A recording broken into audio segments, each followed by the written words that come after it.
Hi hello నమస్తే welcome to social post TV. నేను మీ anchor పప్పు. ఈ రోజు మనతోని అడ్వకేట్ డాక్టర్ సుభాషిణి గారు ఉన్నారు. ఆయన న్యాయపరమైన చట్టపరమైన సందేహాలు మేడం గారిని అడిగి తెలుసుకోవడానికి ప్రయత్నిద్దాం. నమస్తే మేడం. నమస్తే. ఎలా ఉన్నారు? ఓకే. రాజకీయం అనగానే ఒకరికొకరిని దోషించడం, విమర్శించడం ఇవన్నీ కామన్ అయిపోయాయి. కానీ ఇప్పటి రాజకీయం చూస్తే కనుక అబ్యూజింగ్ లాంగ్వేజ్, అన్పార్లమెంటరీ లాంగ్వేజెస్ ఇవన్నీ మాట్లాడేసి ఒకరి మీద ఒకరు దాడి చేసుకుంటున్నారు, మాటల దాడి జరుగుతుంది. అలాంటి పక్షంలోనే శ్రీరెడ్డి గారు షర్మిల గారిని అబ్యూజింగ్ వర్డ్స్ యూజ్ చేశారని కేసు పెట్టడం కూడా జరిగింది. అంటే దీనికి కేసు పెట్టాలంటే ఎలాంటి ఆధారాలు కావాలి? అండ్ ఈ కేసెస్ కూడా నడుస్తాయా మేడం పెట్టడానికి? డెఫినెట్గా నేను ఇంతకు ముందు కూడా మనము మాట్లాడుకున్నాం డిఫమేషన్ కేసు అని. అవును, అది ఐపీసీ ప్రకారం కూడా మనకు సెక్షన్ 499 to 500 వరకు వర్తిస్తుంది. దాంట్లో కూడా 2 years కన్విక్షన్ ఉంది. అదేవిధంగా ఇప్పుడు సైబర్ క్రైమ్ కింద వెళ్ళింది కాబట్టి because it is a computer, దాన్ని అంటే కంప్యూటర్ మాధ్యమంలో కానివ్వండి, మనకి టీవీ మాధ్యమంలో ఏదైతే ప్రసారం జరుగుతుందో డెరోగేటరీ స్టేట్మెంట్ అంటే వెరీ అబ్యూజింగ్ స్టేట్మెంట్స్ కింద, అంటే ఒక మనిషిని అవహేళన చేస్తూ ఒక మనిషి మనస్తత్వాన్ని, వ్యక్తిత్వాన్ని కించపరిచే విధంగా ఏదైతే భాష ప్రయోగం జరుగుతుందో అది దీని కిందకి వస్తుంది. అందులో ఏంటంటే ఇది 3 years కన్విక్షన్ ఉంది. దీంట్లో 3 years కన్విక్షన్ ఉంది, ప్లస్ 5 lakhs ఫైన్ కూడా ఉంది. ఈ రెండు కూడా ఉండొచ్చు. అందుకనే ప్రసార మాధ్యమంలో ఎవరైనా మాట్లాడేటప్పుడు చాలా రిపోర్టింగ్ సిస్టమ్ క్షుణ్ణంగా పరిశీలించాలి. ఆ రిపోర్టింగ్ సిస్టమ్ కూడా అవతల వ్యక్తి ఒక క్యారెక్టర్ని కానివ్వండి, లేకుంటే వాళ్ళని దిగువ చేసే, అంటే సమాజంలో బ్రతకకుండా వాళ్ళని దిగువ చేసి డిఫేమ్ చేసే విధంగా కనుక ఉన్నట్టయితే ఇవి సెక్షన్స్ అట్రాక్ట్ అవుతాయి. అందులో IT, information and technology 2000 act ప్రకారము డెఫినెట్గా మనకు section 66A2 clause A2 F వరకు వర్తిస్తాయి. ఇందులో చాలా అంటే క్షుణ్ణంగా మ్యాక్రో లెవెల్లో మైక్రో లెవెల్లో చూడవలసి వస్తుంది. ఆధారాలని కూడా పటిష్టంగా, అంటే ఎవిడెన్స్ చాలా మనకు ఎవిడెన్స్ యాక్ట్ కూడా తెలుపుతుంది. ఎందుకంటే ఇవన్నీ కూడా డిజిటల్, ఇవన్నీ అంటే ప్రసార మాధ్యమం కాబట్టి వాటినన్నిటిని కూడా పరిగణనలోకి తీసుకొని ఇవి కనుక చేసినట్టయితే ఎవిడెన్స్ ఉంటే డెఫినెట్గా కన్విక్షన్ అన్నది తప్పనిసరి. ఇది ఒక నాయకురాలనే కాదు, ఇక్కడ భాష సరళి అన్నది వాళ్ళు పొలిటికల్గా ఎదిగే క్రమంలో ఎవరైనా సరే, శ్రీరెడ్డి గారైతేనేమి, షర్మిల గారైతేనేమి, ఎవరి భాషలో వాళ్ళు న్యాయబద్ధంగా మాట్లాడాలి. ఆ భాష ప్రయోగం కూడా అవతల వ్యక్తి ఎప్పుడు కూడా ఓకే వీళ్ళు మాట్లాడినరు సరే అంటే తనని హామ్ చేసే పరిస్థితిలో ఉండకూడదు. వేరే అంటే విచ్చలవిడిగా మాట్లాడే తత్వాన్ని మాత్రము చట్టం సహించదు. ఎవరైనా సరే చట్టం ఏం చెప్తుంది?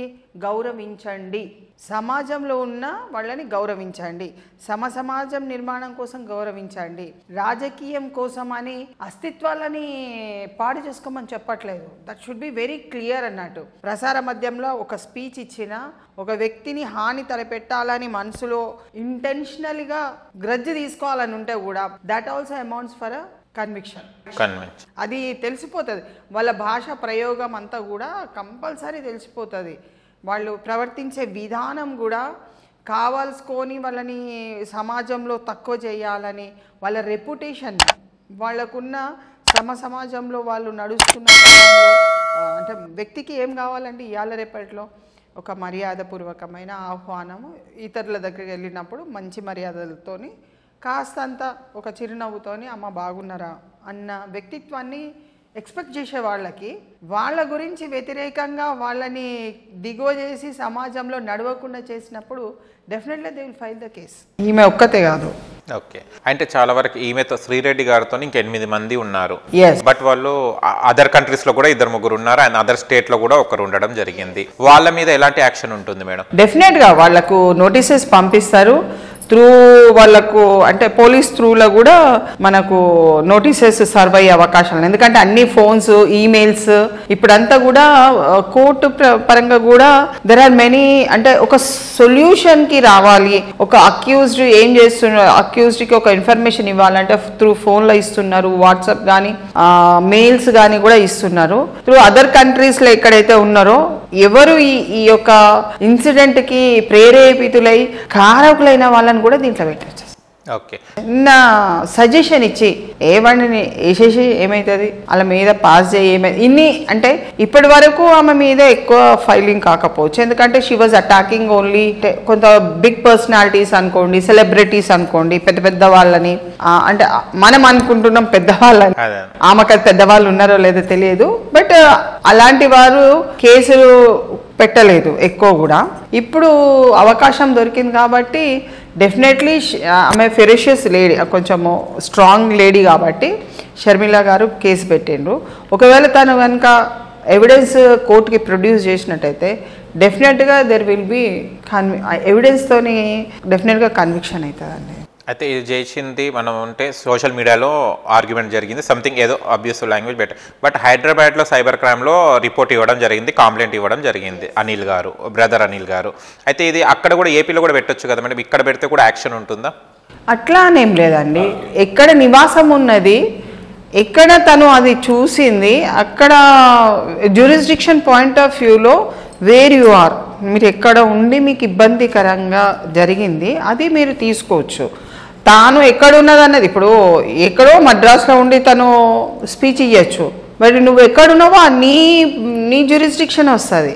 ఆమె దగ్గర పోయి ఇప్పుడు మద్రాసు పోయి ఎక్కడనే వెతుకుతారు, her residence we don't know, where she is living also we don't know. ఇప్పుడు ఇది మనకు ఎక్కడ మనం నివాసం ఉంటున్నామో ఆ స్థలాన్ని మనం మెన్షన్ చేస్తూ మనము సైబర్ క్రైమ్ కానివ్వండి లేకుంటే మామూలుగా క్రిమినల్ కేసు కింద కూడా ఇది నమోదవుతుంది. ఇప్పుడైతే వెళ్ళిందైతే సైబర్ క్రైమ్లోనే కాబట్టి దీన్ని చాలా పెద్దగా ఉంటుంది. అది చూడడానికి మనకు సైబర్ క్రైమ్ ఎట్లా ఉంటుందంటే అసలు ఏం తెలియని జనరల్గా మనం నడుస్తున్నాం, జనరల్గా మనం చూస్తున్న విధానమే అది. ఒక స్పూన్ తీసుకొని ఒక అమ్మాయిని చూసుకుంటూ దాన్ని వేరే విధంగా ఆలోచించి ఆమెను ప్రేరేపణ చేసి ఆమెను అసభ్యంగా ప్రవర్తించి ఆమెపై అసభ్యంగా ప్రవర్తించే ఏ చిన్న ఇన్సిడెంట్ ఉన్నా స్పూన్ తినుకుంటే కన్ను కొట్టేసి రా అన్నాడు అనుకోండి, ఇట్ అమౌంట్స్ చాలా సున్నితమైన అంశాలు, చాలా కీలకమైన అంశాలుగా మనకు ఎవిడెన్స్ రావచ్చు. రేపటి రోజున కోర్టు ముందు ప్రొడ్యూస్ చేసే ఏ ఎవిడెన్స్లో ఎంత మూల్యాన్ని చెల్లించవలసిందో దాంట్లో తెలుస్తుంది మనకు. But we should not neglect it. ప్రసార మాధ్యమం అన్నది ఇవాళ రేపట్లో అందరికీ అలవాటు అయిపోయింది. ప్రతి చిన్న పిల్లవాడితోని ముసలి అంటే ఏజ్డ్ వాళ్ళకు కూడా ఈ ఒక అవకాశం అంటే ఫోన్ ద్వారా అవకాశం అన్నది వాళ్ళకు రావడం జరిగింది. కాబట్టి ఎవ్రీ వన్ ఈజ్ అబ్జర్వింగ్, కోట్ల మంది అబ్జర్వ్ చేస్తుండ్రు. అప్పుడు మీరు కొన్ని ఇన్స్ట్రక్షన్స్ తీసుకోవాలి, చిన్న చిన్న జాగ్రత్తలు తీసుకుంటే నీకేం చెప్పబుద్ధి అవుతుందో ఒక పద్ధతి ప్రకారం కనుక చెప్పితే అవతల వ్యక్తి యొక్క వ్యక్తిత్వాన్ని మీరు హరించిన వాళ్ళుగా.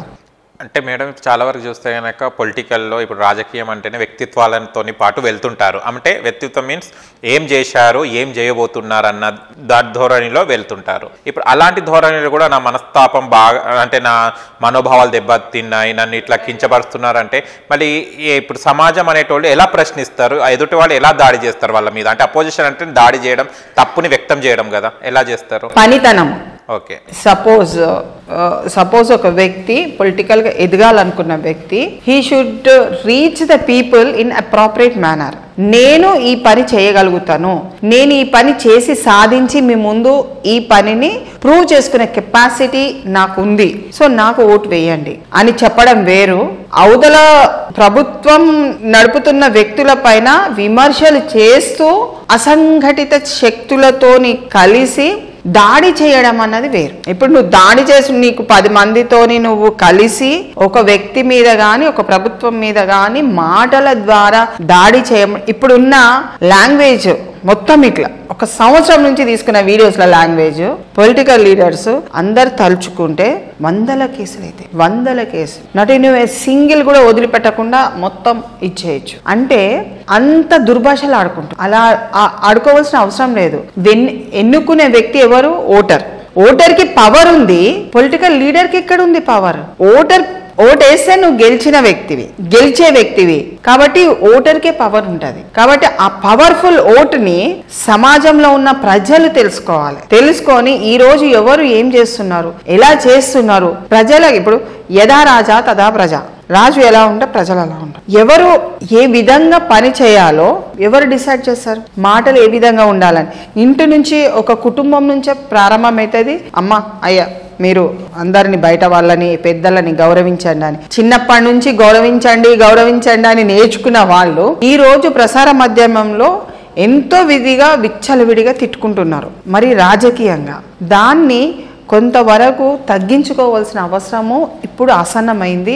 ప్రజలు ఎందుకంటే చిన్నపిల్లలు ఇప్పుడు ఎదుగుతున్న, అంటే రేపు భవిష్యత్తు నిర్మాణం కోసం ఎదుగుతున్న పిల్లలకి నువ్వు నేర్పించే సిద్ధాంతాలు, నువ్వు నేర్పించే కర్తవ్యం అన్నది చాలా అవసరము. ఎందుకంటే ఇప్పుడు ఉన్న ఇన్సిడెంట్లో ఆమె దెబ్బతిన్నది. సో ఆమెకు ఏం చేస్తే బాగుంటుంది అన్నది తన విచక్షణ. మనం ఎవరమో ఆమెని ఆపేది ఏం లేదు. Freedom to speech, but freedom to speech కాన్స్టిట్యూషన్లో ఏం చెప్తుంది, అవతల వ్యక్తి యొక్క హక్కును హరించి నువ్వు స్పీచ్ ఇవ్వమనట్లేదు. నీ స్పీచ్ నువ్వు అవతల వ్యక్తికి ఏం చెప్పదలుచుకున్నావు అన్నది ఆ భాష ప్రయోగం చేయమంటుంది. ఓకే మేడం, దీనికి బెయిల్ దొరుకుతుందా? ఒక్కటి ప్రాసెస్ 7 సంవత్సరాల లోపటున్న శిక్షలు ఉన్న ఏదైనా కానీ నోటీస్ ద్వారా తీసుకొని వాళ్ళు కేసు నడుపుకుంటారు. ఇదే పోలీస్కి బెయిల్ ఇచ్చే హక్కు అధికారం లేదు, ఒక కోర్టుకు మాత్రమే ఉంది. అది జ్యుడిషియరీ చట్టపరంగా ఉన్న అత్యుత్తమమైన కోర్టు వ్యవహారం. అది పోలీస్కి ఏంటంటే they should give the notice to them, call them to the police station. వాళ్ళకు వివరణ, మీ మీద ఈ కేసు పెట్టిండ్రు, మీరేమైనా చెప్పదలుచుకుంటే మీరు రాసి ఇవ్వండి అని వాళ్ళు ఒక నోటీస్ ఇస్తారు, 41A ఇస్తారు. దాన్ని వాళ్ళు తీసుకొని ఏం చేస్తే బాగుంటుంది, నేనేం తప్పు చేసిన, నేనేం తప్పు చేయలేదయ్యా బాబు అని రాసి ఇచ్చేస్తాను. So the procedure itself you should follow it. చట్టబద్ధతతోని బ్రతకాలి అన్న ఆకాంక్షతో ఉండాలి. అమ్మాయిని ఏడిపించినా, ఎవరిని ఏడిపించినా, అమ్మాయిని లొంగ తీసుకున్నా, అసభ్యకరంగా లొంగ తీసుకున్నా, ఇట్ ఆల్ మ్యాటర్స్ అంత చట్టంతోనే. మనం ఎక్కడ కూడా చట్టాన్ని ధిక్కరించి బతకాలంటే లేదు. ఈరోజు సమాజంలో 12 గంటలకు కూడా ఆడవాళ్ళు నడుస్తున్నారు, మనం నడవట్లేదు. గాంధీ తాత ఏం చెప్పిండు అవన్నీ అనవసరం. చట్టం ఏం చెప్తుంది, నువ్వు గౌరవించాలి, ప్రశాంతమైన వాతావరణం బ్రతకాలి, ఎవరిని కూడా కించపరిచే విధమైన భాష ప్రయోగం చెయ్యద్దు, అది చట్టం చెప్తుంది. కాబట్టి 3 సంవత్సరాల శిక్ష ఉన్నది వదిలిపెట్టదు, 5 లక్షల ఒక పెనాల్టీ వేసే ఫైన్ ఉన్నది వదిలిపెట్టదు, లేకుంటే 2 కలిపి కూడా పడవచ్చు. So that should be very carefully observed by the public. మనం నేర్చుకోవాలి, చట్టం ఏంటో మనం నేర్చుకుంటే అద్భుతమైన ఆయుధాలు మన చేతిలో ఉన్నాయి. ఎవరు మనల్ని దూషించద్దు, దూషించే హక్కు అధికారం ఎవ్వరికీ లేదు. So that is our life. చట్ట ప్రకారం బ్రతుకుతే సులువైన మార్గం ఉంటుంది. ఓకేనండి, థ్యాంక్ యూ సో మచ్.